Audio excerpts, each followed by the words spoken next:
Hey everybody, it's Dan with Pain for You. Today's topic is going to be, how do you use your imagination? So before I get to that, let's take a couple of nice, refreshing, calming breaths. Breathe in the nature. Breathe out the artificial living. Breathe in the peace. Breathe out the stress and the noise. Breathe in the confidence. And breathe out the doubt and the skepticism. So, it's almost getting dark here. I don't like that it gets dark so early. It's about 6 o'clock and it's already getting close to dark. But it's overcast. Anyway, so how do you use your imagination, right? We all have an imagination. Imagine a pink elephant. Well, you just did. You know, we can pretty much conjure up, on instruction, anything we wish to kind of create in our head. So I will ask you again, how are you using your imagination? So, if you're a worrier, or you are prone to catastrophize and think about the worst possible scenario, is that the best use of your imagination? Or have you ever in your lifetime imagined something good, right? And it goes for anything and everything. This is not just about chronic pain and trying to recover and TMS and mind-body syndrome and all that kind of stuff. This goes for anything in your life. If you just got hired for a new job, are you imagining the best or are you imagining the worst? Right? And unfortunately, the things we think about most often, we're more likely to have them happen. So I will absolutely challenge you as it relates to this mind-body syndrome, recovering from it. I have definitely challenged you to know about TMS, accept it deeply, that that's exactly the cause of your symptoms or pains. And I'm asking you to discard all of the nocebos, which are these beliefs and thoughts given to you from other people in the media and from even yourself based on past experiences. I'm going to ask you to discard all of that doubt and fear and inaccurate information and proceed with a TMS approach, this mind-body approach. Why? Because it works. And it works way better than medical treatments to the body for things that are created in the brain. So, when I suggest that you need to feel your feelings, instead of using your imagination to say, I've never been good at that, or I'm terrified of my emotions, you're using your imagination to go, this is going to be awful, right? You can flip that. Do the opposite. Imagine yourself calmly feeling your feelings, even the dark, ugly ones that make you, feel like, I must be a bad person if I felt that way about my mom or my sister or my brother or my son or my spouse, right? Imagine yourself feeling these emotions in the privacy of your heart and your head and your wherever you are, but privately feeling deeply these feelings so that they can pass, right? If we resist them, they keep on knocking on the door, right? So we want to feel our emotions. So imagine yourself calmly, peacefully feeling these emotions, even the dark ones, and being okay afterwards, right? That's one. I also challenge you to soothe yourself often. Bring yourself out of the stress response, out of the the fight or flight. If you can't see yourself doing that and you're saying, I'm never good at that, and you imagine yourself, living on high anxiety, adrenaline, and cortisol, I'm going to challenge you to use your imagination to imagine yourself really sitting quietly, whether it be out in nature, just breathing at your own pace, not judging your thoughts, just watching them float by. Even the scary dark ones, we're just going to watch them go by. They don't mean anything. So I'm going to challenge you, especially if you're the type to say, I'm really no good at soothing myself. I don't know how to soothe myself. Do you have any suggestions? I'm really bad at doing this. Okay, start imagining yourself doing it first. What would that look like? So soothe yourself, both with your thinking, not believing the dark thoughts as they come by, just let them float by.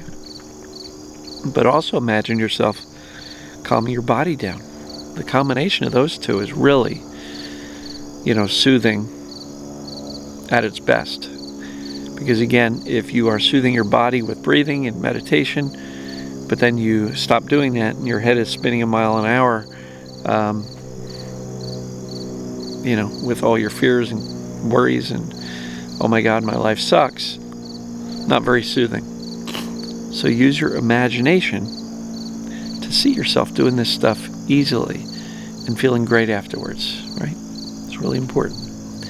So now I also challenge you to learn and practice indifference.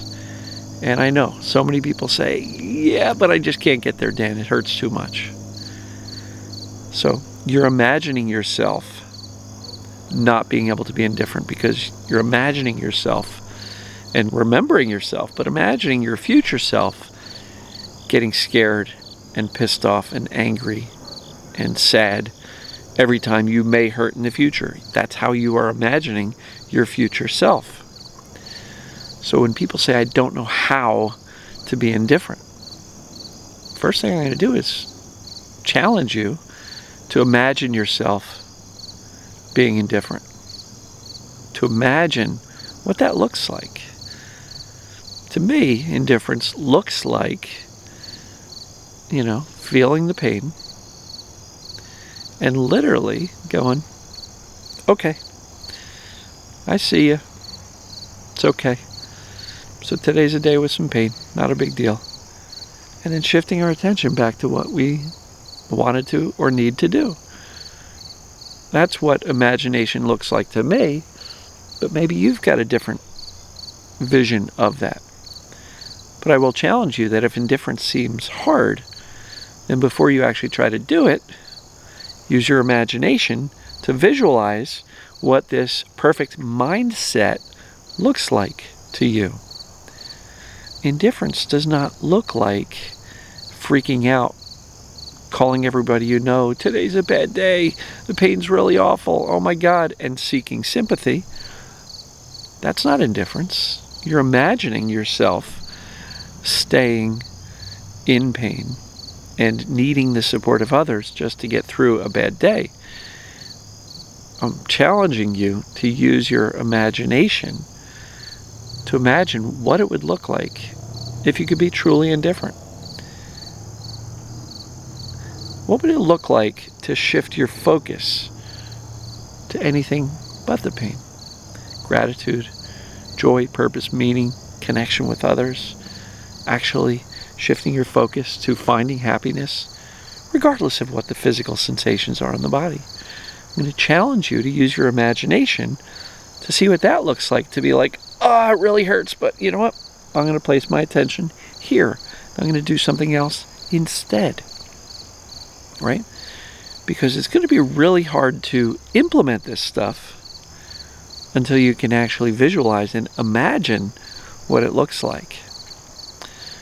So raise your hand, comment below if you have been using your imagination